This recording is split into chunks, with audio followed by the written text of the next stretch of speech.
एक व्यापारी ऊंट बेचने वाले के पास गए, एक बड़ा सुंदर ऊंट खरीद के लाया। जब वापस आए तो ऊंट के ऊपर एक सीट थी, उस सीट के अंदर से सेवक को एक बैग मिला और उस बैग के अंदर बहुत सारे हीरे थे। तुरंत व्यापारी को बुलाकर वो कहता है, सेवक सरकार, इस बैग के अंदर तो बहुत सारे हीरे हैं, लगता है आपकी लॉटरी लग गई। व्यापारी कहता है, मैंने ऊंट खरीदा, ये हीरे नहीं खरीदे, मेरा कर्तव्य बनता है कि मैं इसको लौटाऊं। सेवक ने कहा, सरकार मुफ्त में मिल रहा है, रख लो, उसमें क्या है। उसको तो पता भी नहीं, उसकी गलती थी कि ऊंट के इस सीट के अंदर उसने छुपा के रखा था और भूल गया। रख लीजिए, किसी को कुछ पता नहीं पड़ेगा।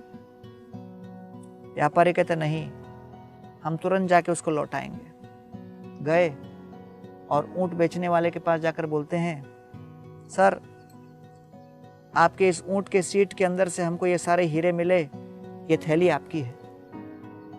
थैली पाकर ऊंट बेचने वाला बड़ा प्रसन्न होकर कहता है, आपने मुझ पर इतनी कृपा की, हाँ मैं इसके नीचे रखा था, मैं भूल गया था, लेकिन आपके इस भाव को देखकर मैं बड़ा प्रसन्न हुआ, आपको पुरस्कार के रूप में कुछ हीरे देना चाहता हूं।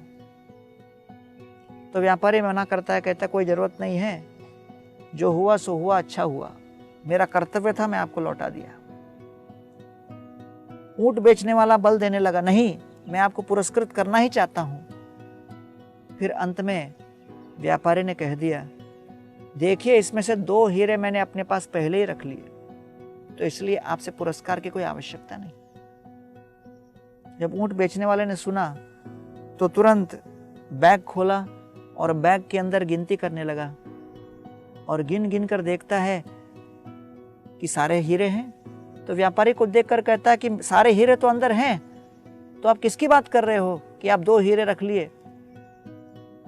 तो व्यापारी कहता है, मैं स्वाभिमान और सत्यनिष्ठा ये दोनों हीरों को पहले ही रख लिया और इसलिए आपके सामने अभी आया हूं, तो मुझे अन्य किसी पुरस्कार की आवश्यकता नहीं। तितिक्षव करुणिका सुहृद सर्वदेहिनां अजात शत्र शांतः साधवो साधुभूषणम।